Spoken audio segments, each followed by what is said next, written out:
아버지, 저희는 아버지 없이도 잘 살 수 있어요. 73세 박철수 씨가 마지막으로 들은 건 막내 아들의 차가운 목소리였습니다. 세 자녀를 대학까지 보낸 아버지, 평생 등 굽혀 일한 아버지, 그런 아버지에게 돌아온 건 세계에 끊긴 전화번호였습니다. 그렇게 2년, 연락 한 번 없던 자식들에게 어느 날 낯선 노숙자가 찾아왔습니다. 그의 손에는 200만 원이 든 낡은 봉투. 이거 아저씨가 드리래요. 봉투를 열어본 자식들은 그 순간 무너졌습니다. 30년 동안 숨겨온 아버지의 비밀. 그리고 200만 원에 담긴 마지막 사랑. 지금부터 그 이야기를 들려드립니다. 박철수 씨 73세. 서울 변두리의 낡은 단독주택에서 혼자 살고 있었습니다. 20평도 안 되는 작은 집이었지만 그에게는 세상 그 무엇보다 소중한 공간이었습니다. 바로 이곳에서 세 자녀를 키웠으니까요. 1975년 25살의 박철수 씨는 공장 노동자였습니다. 손에 기름때가 가시지 않는 힘든 일이었지만 그는 불평하지 않았습니다. 같은 공장에서 일하던 김영애 씨를 만나 결혼하고 첫째 아들 민수가 태어났을 때 그는 세상을 다 가진 것 같았습니다. 여보, 우리 민수 봐요. 내 눈을 꼭 닮았어요. 아내 영애 씨가 웃으며 말했습니다. 철수 씨는 아들의 작은 손을 잡으며 다짐했습니다. 이 아이만큼은 나처럼 고생시키지 않을 거야. 꼭 대학 보낼 거야. 그로부터 2년 후 둘째 딸 은정이가 태어났고 또 3년 후 막내 아들 준호가 태어났습니다. 세 자녀를 키우는 건 쉽지 않았습니다. 공장 월급만으로는 부족했습니다. 철수 씨는 퇴근 후 야간 경비 일을 시작했습니다. 아빠, 오늘도 밤에 나가세요? 6살 민수가 물었습니다. 그래, 민수야. 아빠가 열심히 일해서 너 대학 보낼 거야. 조금만 참아라. 철수 씨는 아들의 머리를 쓰다듬으며 웃었습니다. 하지만 그의 눈가에는 피로가 가득했습니다. 1980년대 대한민국은 급속도로 발전하고 있었습니다. 하지만 철수 씨의 삶은 여전히 고단했습니다. 아이들이 자라면서 교육비는 눈덩이처럼 불어났습니다. 학원비, 교재비, 급식비, 매달 통장은 텅 비었습니다. 여보, 이번 달은 제 월급으로 생활비 쓰고 당신 월급은 전부 애들 교육비로 넣읍시다. 영애 씨가 말했습니다. 그녀 역시 동네 슈퍼마켓에서 일하며 가게를 도왔습니다. 미안해요, 여보. 내가 더 잘 벌었어야 하는데. 무슨 소리예요? 당신만큼 열심히 사는 사람 없어요. 두 사람은 손을 꼭 잡았습니다. 1990년 큰아들 민수가 고등학교에 입학했습니다.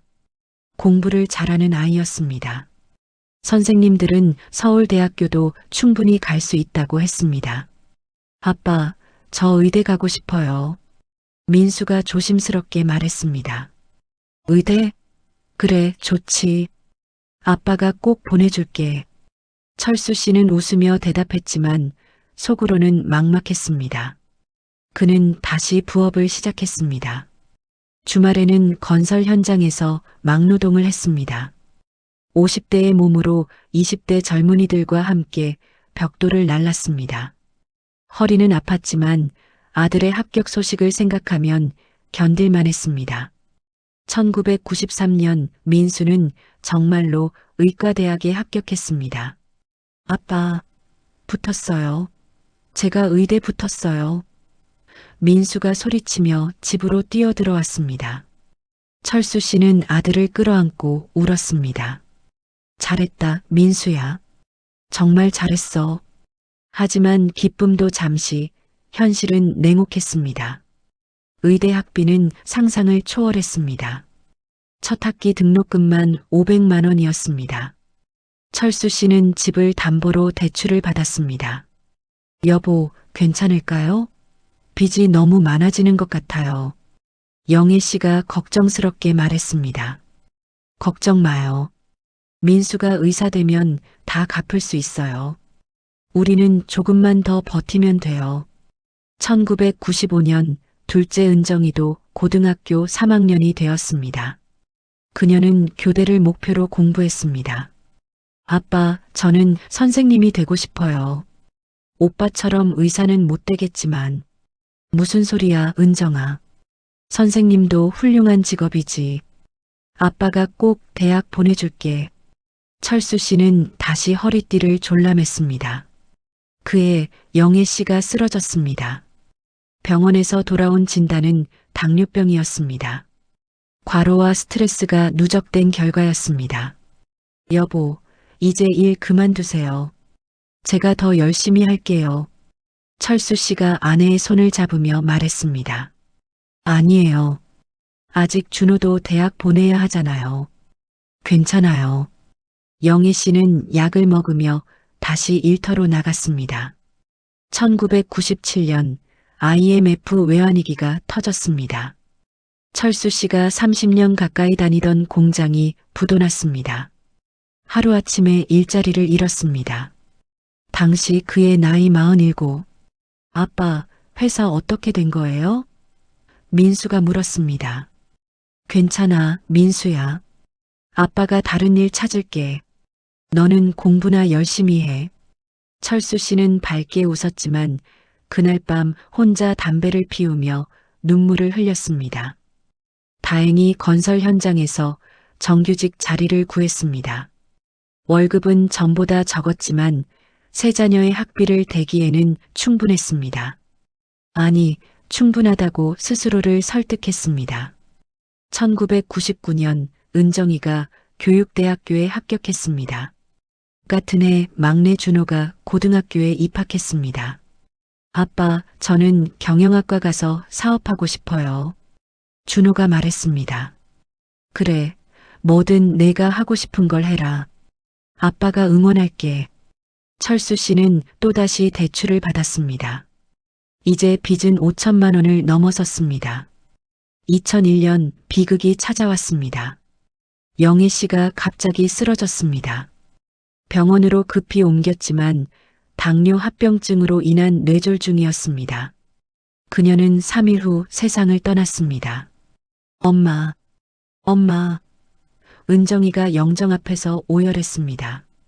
민수와 준호도 눈물을 흘렸습니다. 하지만 누구보다 무너진 건 철수 씨였습니다. 여보, 미안해요. 내가 당신을 너무 고생시켰어요. 미안해요. 그는 아내의 영정 앞에서 하염없이 울었습니다. 장례를 치르고 나니 빚은 6천만 원으로 불어났습니다. 장례 비용까지 대출을 받았기 때문입니다.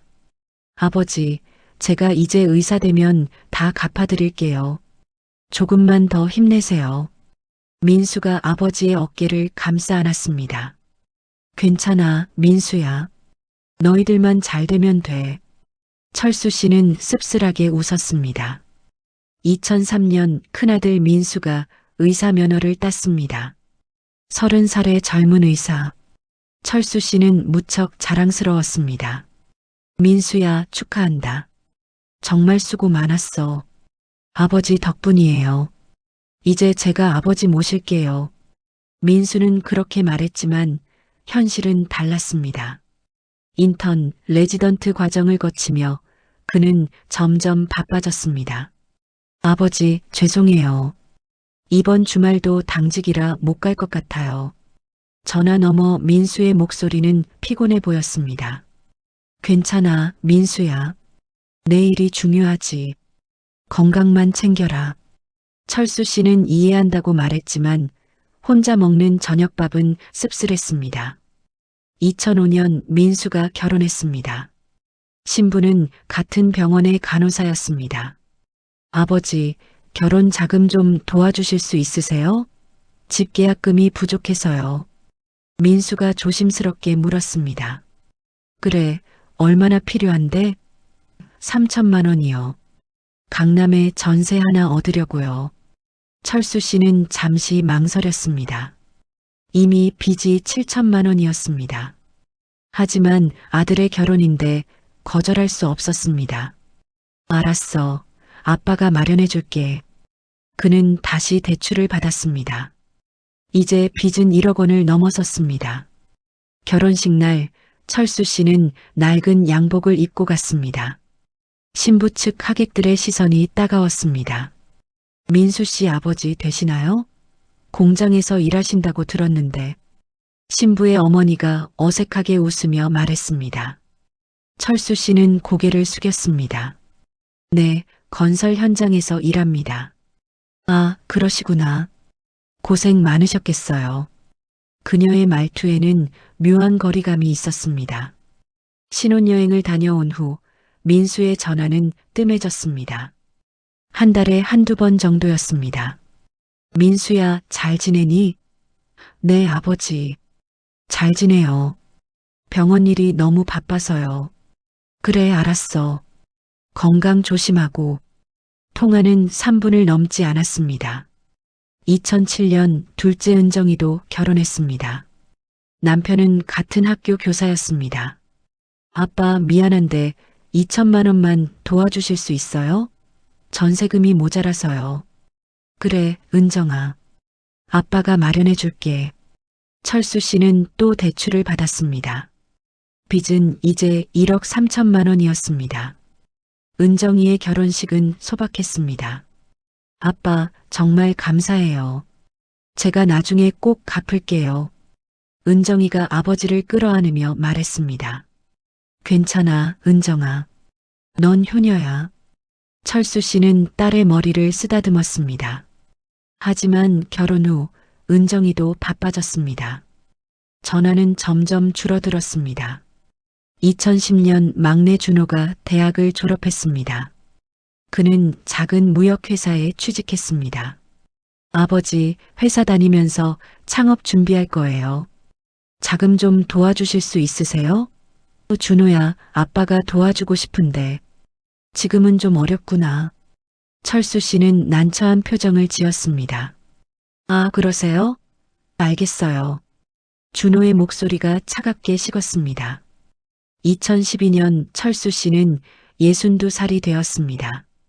건설 현장에서 일하기엔 나이가 많았습니다. 회사에서 퇴직을 권유했습니다. 죄송합니다, 박 씨. 이제 나이도 있으시고 현장 일은 젊은 사람들이 해야죠. 알겠습니다. 그동안 감사했습니다. 퇴직금으로 빚을 조금 갚았습니다. 하지만 아직 8천만 원이 남아 있었습니다. 그는 경비 일자리를 구했습니다. 월급은 120만 원이었습니다. 아버지, 경비 일하신다고요? 민수가 전화로 물었습니다.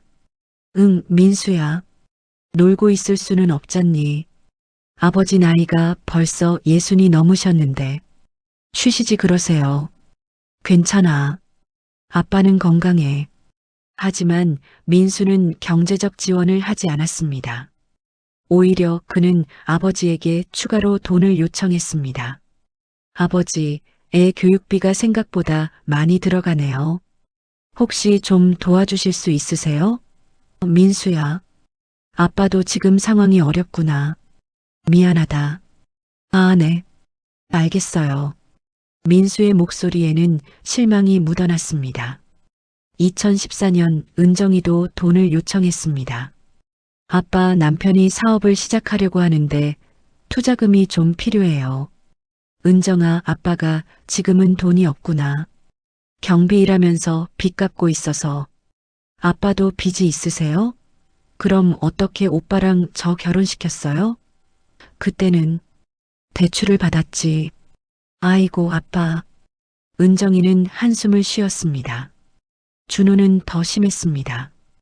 2016년 그가 창업한 사업이 실패하면서 철수 씨에게 화풀이를 했습니다. 아버지가 도와주셨으면 성공했을 텐데 형이랑 누나는 다 도와주시고 저는 왜 안 도와주신 거예요? 준호야, 아빠가 미안하다. 그때는 정말 돈이 없었어. 핑계 마세요. 준호는 전화를 끊었습니다. 그 후로 1년 동안 연락이 없었습니다. 2018년 철수 씨는 68살이 되었습니다. 경비 일마저 그만두어야 했습니다. 무릎 관절염이 악화되어 오래 서 있을 수 없었기 때문입니다. 민수야, 아빠 무릎이 안 좋아서 병원 좀 갔으면 하는데. 아버지, 저희 병원은 정형외과가 없어요. 동네 병원 가보세요. 그래, 알았어. 철수 씨는 국민연금으로 생활했습니다. 월 40만 원이었습니다. 빚 이자를 갚고 나면 생활비가 빠듯했습니다. 은정아, 아빠가 요즘 생활이 좀 힘들구나. 아빠, 저희도 애들 학원비에 대출 이자 갚느라 빠듯해요. 죄송해요. 아니야, 괜찮아. 아빠가 알아서 할게. 2019년 설날이었습니다. 철수 씨는 자식들이 모두 오길 기대했습니다. 하지만 아무도 오지 않았습니다. 아버지, 죄송해요. 처가 쪽에서 가야 해서요. 민수가 전화로 말했습니다. 아빠, 저희도 시댁 가야 해요. 은정이도 같은 말을 했습니다. 준호는 전화조차 하지 않았습니다. 철수 씨는 혼자 떡국을 끓여 먹었습니다. TV에서는 가족들이 모여 웃는 광고가 나왔습니다. 그는 숟가락을 내려놓고 눈물을 흘렸습니다. 2020년 코로나19가 터졌습니다. 자식들의 전화는 더 뜸해졌습니다. 아버지, 요즘 코로나 때문에 병원이 너무 바빠요. 아빠, 온라인 수업 준비하느라 정신없어요. 철수 씨는 그저 괜찮다고 말할 뿐이었습니다.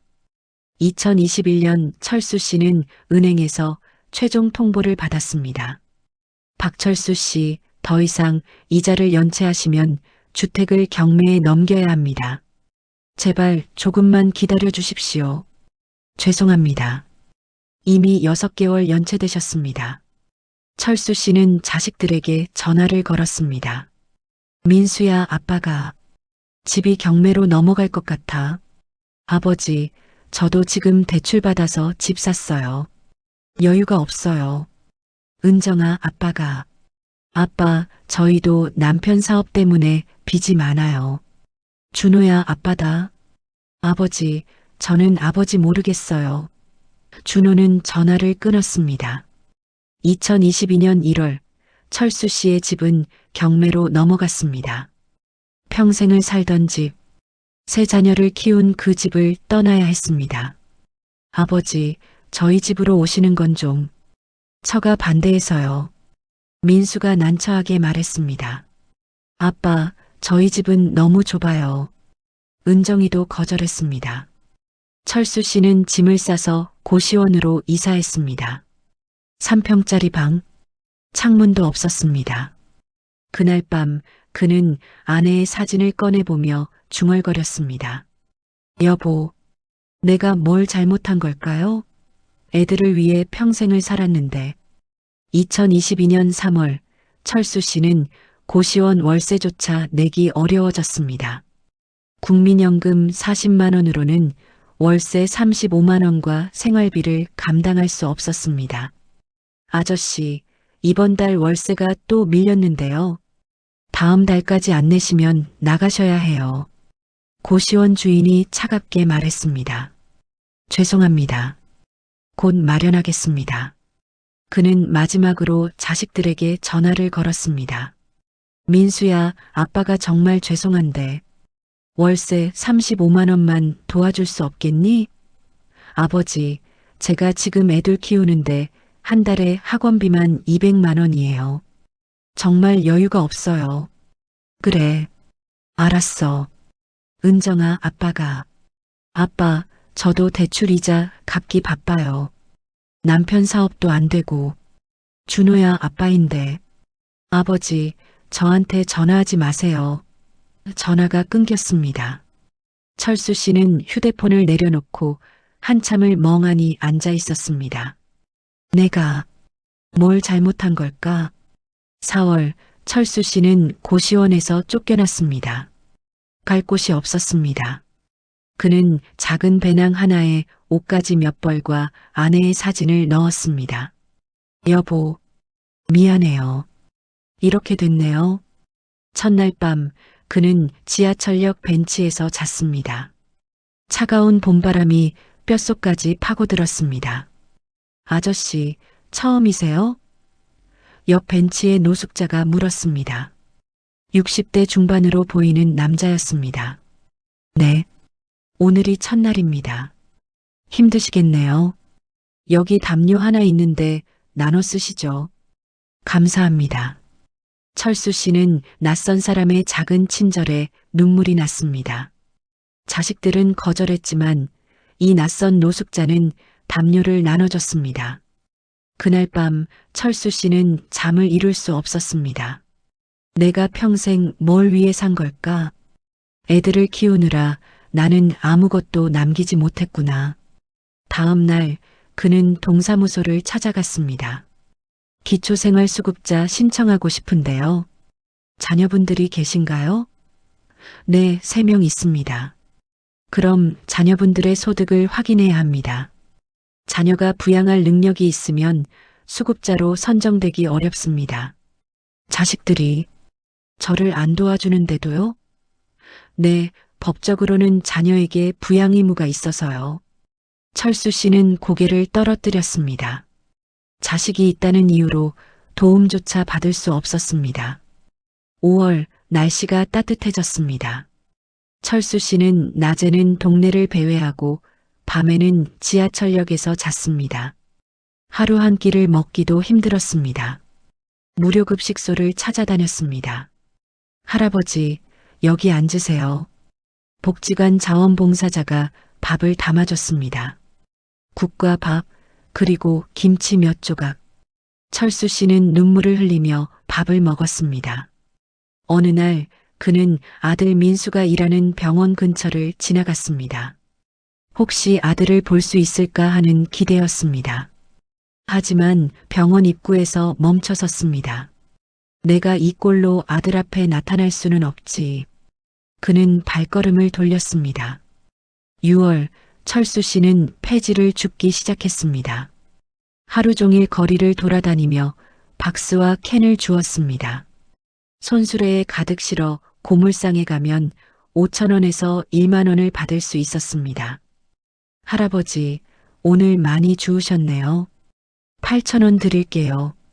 감사합니다. 8,000원으로 컵라면 2개와 우유 하나를 샀습니다. 그것이 하루 식사였습니다. 어느 날 폐지를 줍다가 넘어졌습니다. 무릎 관절염이 악화되어 다리에 힘이 풀렸습니다. 할아버지, 괜찮으세요? 지나가던 젊은 여성이 부축해줬습니다. 괜찮습니다. 감사합니다. 7월 폭염이 시작됐습니다. 낮 기온이 35도를 넘었습니다. 철수 씨는 그늘을 찾아 공원 벤치에 앉았습니다. 몸에서 땀이 비 오듯 흘러내렸습니다. 물 좀 드세요, 할아버지. 공원을 청소하던 미화원 아주머니가 생수를 건넸습니다. 감사합니다. 그날 저녁 그는 다시 지하철역으로 갔습니다. 낯익은 얼굴이 보였습니다. 4월에 담요를 나눠줬던 그 노숙자였습니다. 아저씨, 오랜만이네요. 안녕하세요. 그동안 잘 지내셨어요? 그저 그렇죠. 오늘은 제가 빵 하나 얻었는데 같이 나눠 먹을까요? 감사합니다. 두 사람은 편의점 빵 하나를 반으로 나눠 먹었습니다.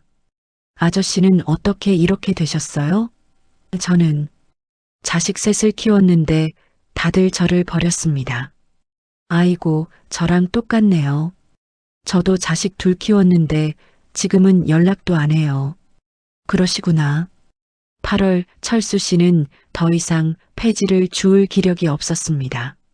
무릎 통증이 심해져 걷는 것조차 힘들었습니다. 그는 지하철역 계단에 앉아 국어를 시작했습니다. 도와주세요. 밥 좀 먹고 싶습니다. 떨리는 목소리로 말했습니다. 대부분의 사람들은 그를 못 본 척 지나쳤습니다. 하지만 가끔 몇 명이 1,000원, 2,000원을 던져줬습니다. 하루는 한 중학생이 다가왔습니다. 할아버지, 이거 드세요. 소녀는 편의점 도시락을 건넸습니다. 고맙구나. 정말 고맙다. 철수 씨는 눈물을 흘리며 도시락을 받았습니다. 내 자식들은 나를 버렸는데 낯선 사람들이 나를 도와주는구나. 9월 철수 씨는 심한 감기에 걸렸습니다. 기침이 멈추지 않았습니다. 몸에서 열이 났습니다. 할아버지, 병원 가보세요. 얼굴이 안 좋아 보여요. 담요를 나눠줬던 노숙자가 걱정스럽게 말했습니다.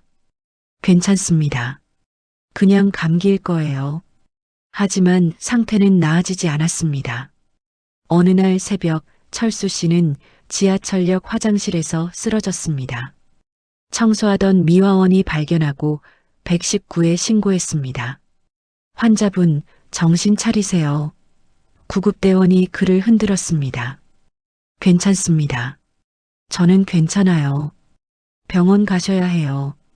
폐렴 증상이 있어 보입니다. 병원비가 없어요. 철수 씨는 응급실로 실려갔습니다. 검사 결과 폐렴이었습니다. 보호자 연락처가 있으신가요? 간호사가 물었습니다. 자식들, 있긴 한데 연락 안 돼요.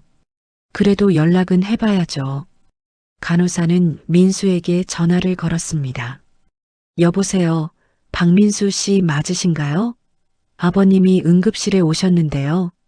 아, 네. 그런데 저 지금 당직이라 못 가요. 치료는 해주세요. 보호자가 와야 하는데요. 죄송한데 정말 못 가요. 민수는 전화를 끊었습니다. 은정에게도 전화했지만 같은 반응이었습니다. 저 지금 수업 중이에요. 준호는 전화조차 받지 않았습니다. 철수 씨는 혼자 응급실 침대에 누워 천장을 바라봤습니다. 눈물이 흘러내렸습니다. 내가 뭘 잘못했을까? 평생을 애들 위해 살았는데. 3일 후 철수 씨는 병원에서 퇴원했습니다. 치료비는 응급의료비 지원으로 처리됐습니다. 다시 거리로 나온 철수 씨. 그는 더 이상 살아갈 의욕이 없었습니다. 매일 밤 한강 다리를 바라보며 생각했습니다. 이제 그만 끝내는 게 낫지 않을까?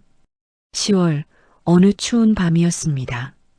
철수 씨는 한강 다리 난간에 서 있었습니다. 아래를 내려다봤습니다. 검은 강물이 흐르고 있었습니다. 여보, 이제 당신 곁으로 가도 될까요? 그가 중얼거렸습니다. 바로 그때 누군가 그의 어깨를 잡았습니다. 아저씨, 뭐 하세요? 돌아보니 담요를 나눠줬던 그 노숙자였습니다. 아저씨, 이러시면 안 돼요. 제발. 노숙자가 철수 씨를 끌어당겼습니다. 놔주세요. 이제 지쳤어요. 아니에요. 아직 포기하시면 안 돼요. 두 사람은 난간에서 떨어져 바닥에 주저앉았습니다. 철수 씨는 노숙자의 품에 안겨 소리내어 울었습니다. 제발, 그냥 보내주세요. 안 돼요, 아저씨. 아직 할 일이 남았어요. 그날 밤 두 사람은 다리 밑에서 밤을 보냈습니다. 노숙자는 자신의 담요를 철수 씨에게 덮어줬습니다. 아저씨, 제 이름은 강민호예요. 저도 아저씨처럼 자식들한테 버림받았어요. 하지만 그래도 살아야죠. 우리가 죽으면 그 사람들 이기는 거예요. 민호 씨, 감사합니다. 그날 이후 두 사람은 함께 지냈습니다. 서로 의지하며 하루하루를 버텼습니다. 11월 날씨가 추워졌습니다. 철수 씨와 민호 씨는 매일 함께 폐지를 주우며 생활했습니다. 둘이 힘을 합치니 하루에 1만 5천 원 정도를 벌 수 있었습니다. 아저씨, 오늘 점심은 제가 살게요. 중국집 가서 짜장면 먹어요. 민호 씨가 밝게 말했습니다. 아니야, 민호 씨. 내가 살게. 괜찮아요. 오늘은 제가요. 두 사람은 작은 중국집에 들어갔습니다. 짜장면 2그릇을 시켰습니다. 아저씨, 제가 왜 자식들한테 버림받았는지 아세요? 민호 씨가 짜장면을 먹으며 물었습니다. 왜요? 제가 사업 실패하고 빚을 졌거든요.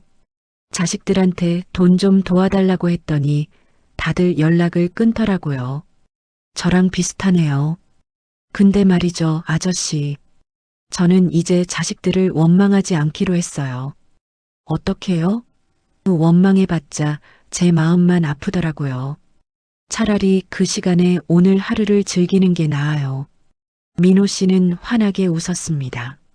12월 초 철수 씨는 건강이 급격히 나빠졌습니다. 기침이 심해지고 호흡이 가빠졌습니다. 폐렴이 재발한 것 같았습니다. 아저씨, 병원 가셔야 해요. 얼굴이 너무 안 좋아요. 괜찮아. 그냥 쉬면 나아질 거야. 하지만 상태는 악화됐습니다. 어느 날 새벽 철수 씨는 지하철역에서 쓰러졌습니다. 민호 씨가 다급하게 그를 흔들었습니다. 아저씨, 정신 차리세요. 하지만 철수 씨는 의식을 잃었습니다. 민호 씨는 119에 신고했습니다. 철수 씨는 다시 응급실로 실려갔습니다. 이번에는 상태가 심각했습니다. 의사가 민호 씨에게 말했습니다. 환자분 상태가 좋지 않습니다. 폐렴이 악화되어 중환자실로 옮겨야 할 것 같습니다. 그러면 치료비는 얼마나 드나요? 한 달에 500만 원 정도 예상됩니다. 민호 씨는 망연자실했습니다. 500만 원은 상상할 수도 없는 큰 돈이었습니다.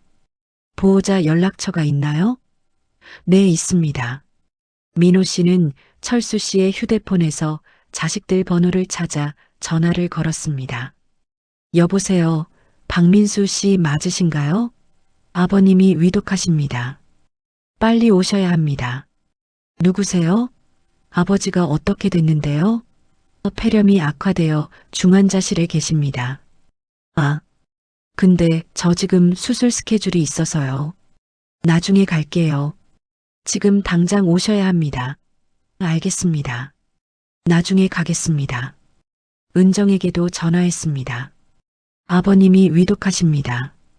빨리 병원에 오세요. 누구세요? 저 지금 아이들 돌봐야 해서 못 가요. 준호는 역시 전화를 받지 않았습니다. 민호 씨는 분노가 치밀어 올랐습니다. 이런 자식들이 어디 있어. 아버지가 죽어가는데. 그는 다시 전화를 걸었습니다. 박민수 씨, 지금 당장 안 오시면 아버님 못 보실 수도 있습니다. 알겠어요. 저녁에 갈게요. 그날 저녁 민수가 병원에 도착했습니다. 중환자실 밖에서 민호 씨를 마주쳤습니다. 누구세요? 왜 우리 아버지 일에 참견하는 거죠? 민수가 날카롭게 물었습니다. 저는 아버님과 함께 지낸 사람입니다. 당신은 아들이면서 왜 아버님을 돌보지 않았습니까? 그건 제 일이에요. 아버님이 거리에서 얼마나 고생하셨는지 아십니까? 구걸하고 폐지 주우며 사셨어요. 민수는 할 말을 잃었습니다. 그건 제 사정이 있었어요. 사정이요? 아버지가 병원비도 없어서 죽어가는데 사정이라고요?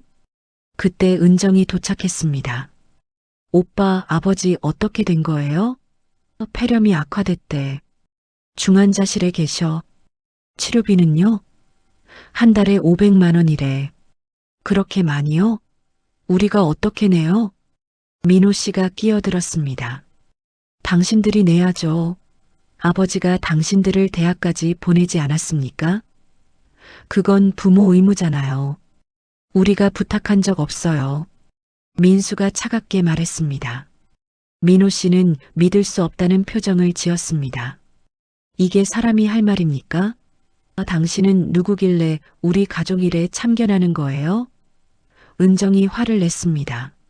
나는 당신들 아버지의 친구입니다. 거지랑 친구라고요? 민수가 비웃었습니다. 좋습니다.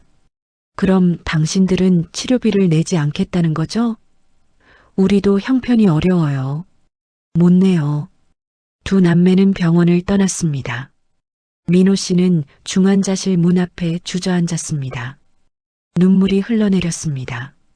이런 자식들이 세상에 있다니. 그날 밤 민호 씨는 결심했습니다.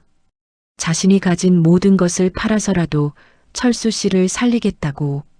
다음 날 민호 씨는 자신이 거리에서 모은 돈을 모두 꺼냈습니다. 200만 원이었습니다. 10년 동안 조금씩 모은 돈이었습니다.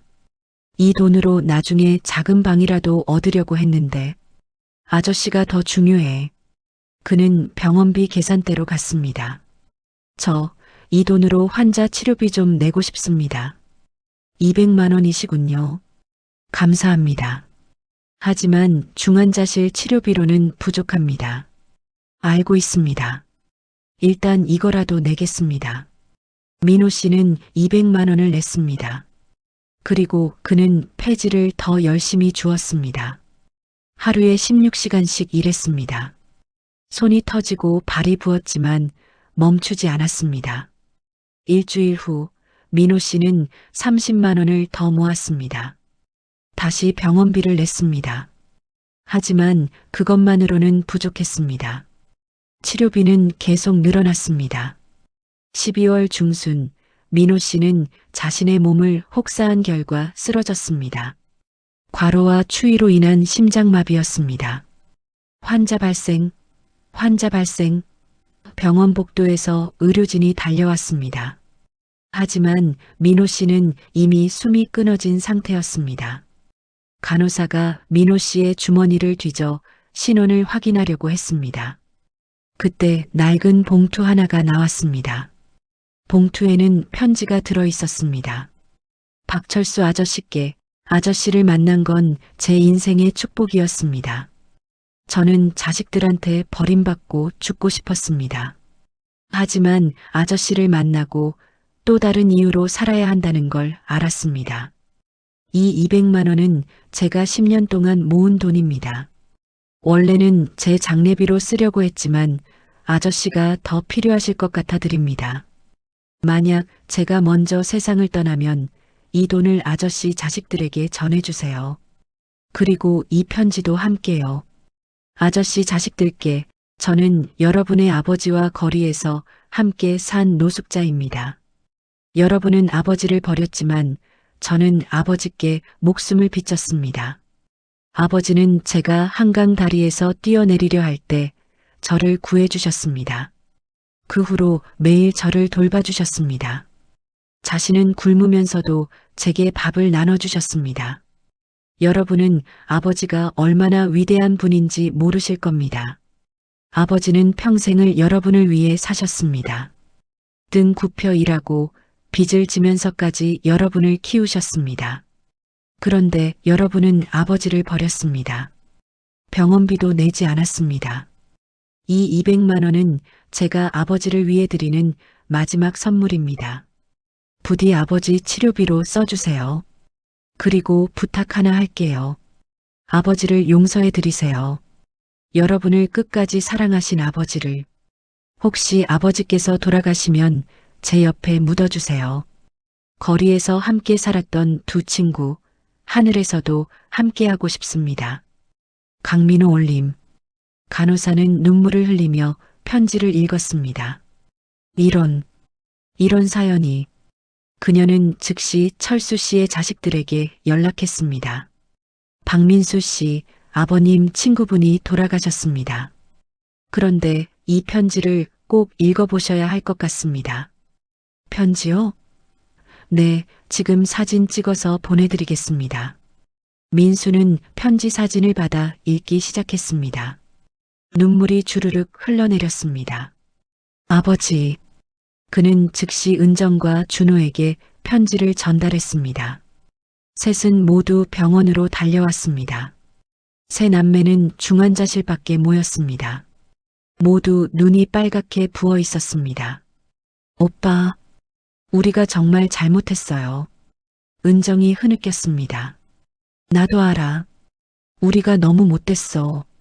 민수도 눈물을 닦았습니다. 형, 누나. 저 정말 죄송해요.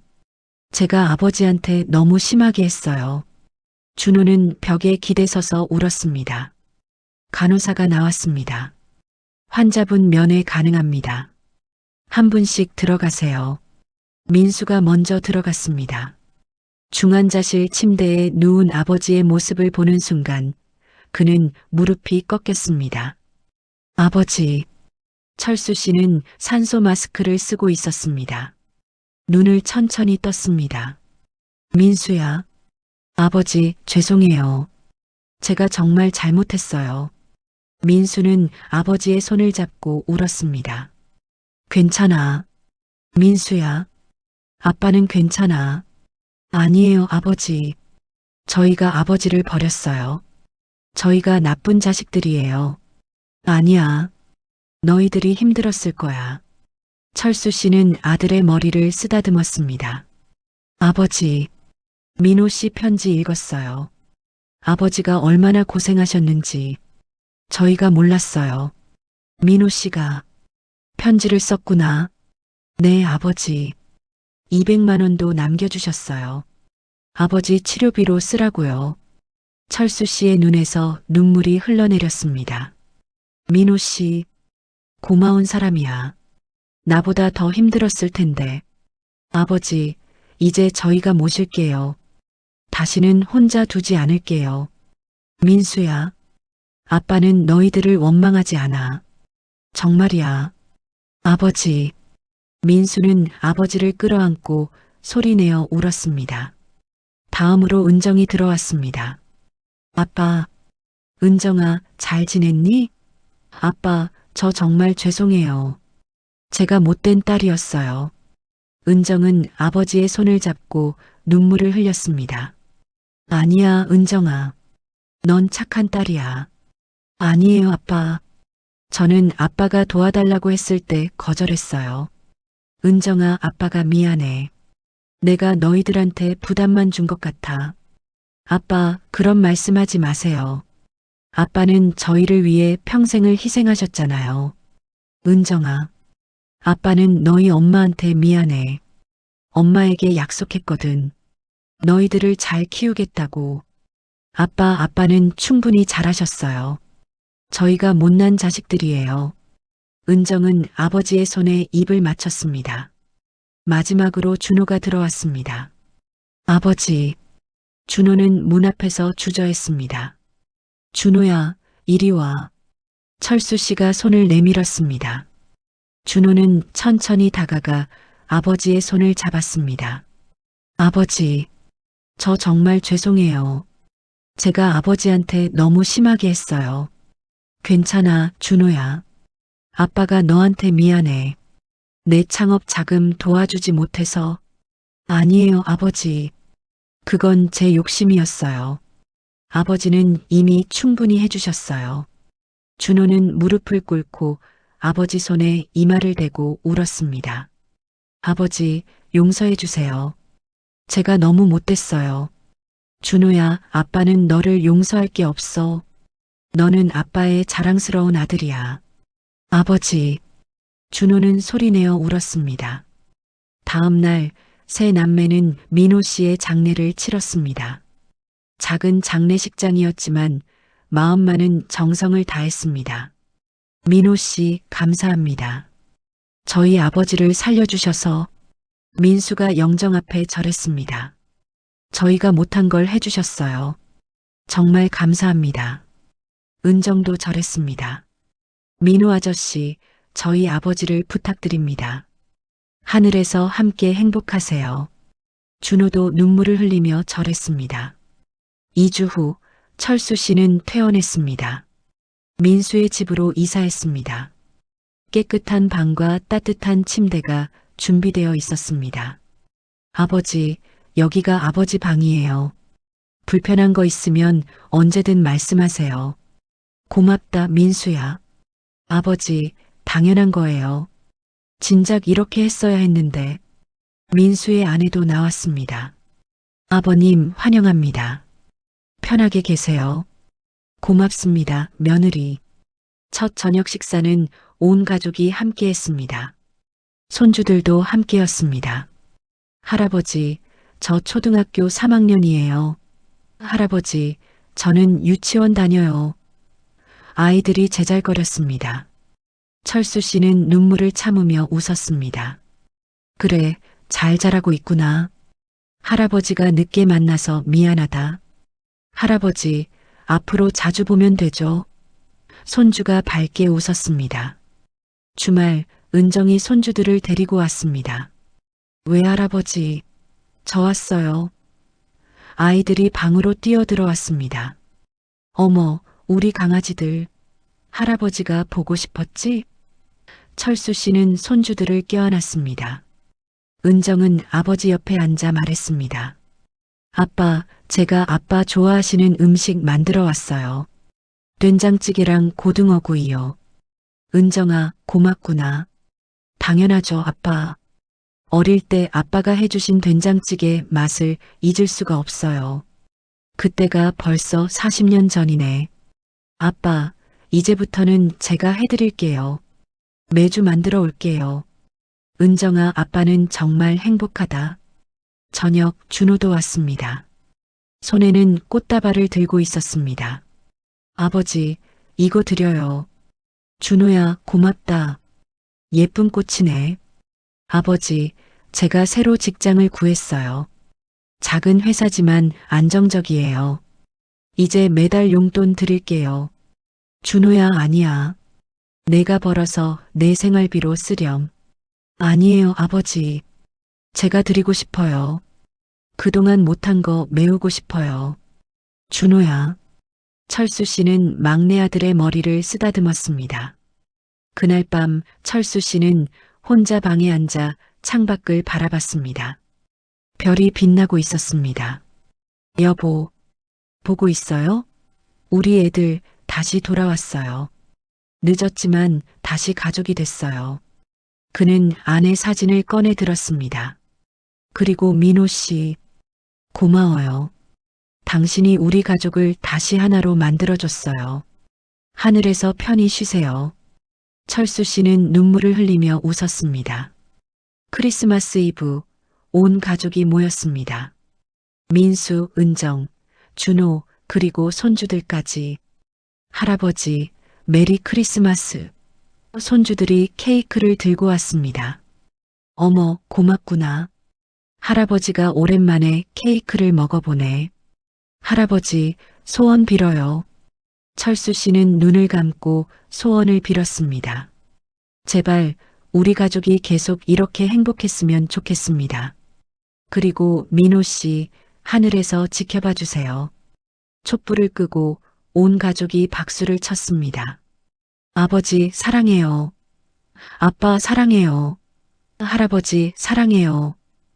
모두가 철수 씨를 안았습니다. 그는 눈물을 흘리며 말했습니다. 나도 너희들 모두 사랑한다. 정말 고맙다. 3개월 후, 철수 씨는 건강을 회복했습니다.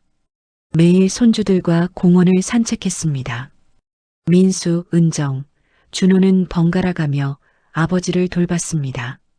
어느 날 철수 씨는 민호 씨의 묘를 찾았습니다. 3자녀와 함께였습니다. 민호 씨, 저 왔어요. 건강하게 살고 있어요. 당신 덕분에 다시 가족과 함께하고 있어요. 철수 씨는 묘비 앞에 꽃을 놓았습니다. 민호 아저씨, 감사합니다. 저희 아버지를 살려주셔서 저희 가족을 다시 하나로 만들어주셔서. 민수, 은정, 준호도 함께 절했습니다. 바람이 불었습니다. 마치 민호 씨가 대답하는 것 같았습니다. 철수 씨는 미소 지으며 하늘을 올려다봤습니다. 민호 씨, 당신은 진짜 천사였어요. 고맙습니다. 사랑하는 여러분, 박철수 씨의 이야기 어떠셨나요? 평생을 자식들을 위해 살았지만 결국 거리로 내몰렸던 한 아버지. 그리고 그 아버지를 구한 건 낯선 노숙자의 사랑이었습니다. 200만 원. 단순한 돈이 아니었습니다. 그 안에는 한 사람의 전 인생이 담겨 있었습니다. 10년 동안 조금씩 모은 마지막 희망이었습니다. 민호 씨는 자신의 마지막 희망을 친구를 위해 내놓았습니다. 그것이 진짜 사랑입니다. 여러분, 오늘 부모님께 전화 한 통 해보시는 건 어떨까요? 사랑한다는 말 한마디, 감사하다는 말 한마디, 그 말 한마디가 부모님께는 200만 원보다 더 큰 선물일 겁니다. 늦기 전에, 후회하기 전에 사랑을 표현하세요. 이 영상이 여러분에게 작은 깨달음이 되었길 바랍니다. 영상이 도움이 되셨다면 좋아요와 구독 부탁드립니다. 그리고 댓글로 여러분의 이야기도 들려주세요. 다음 영상에서 또 만나요. 사랑합니다.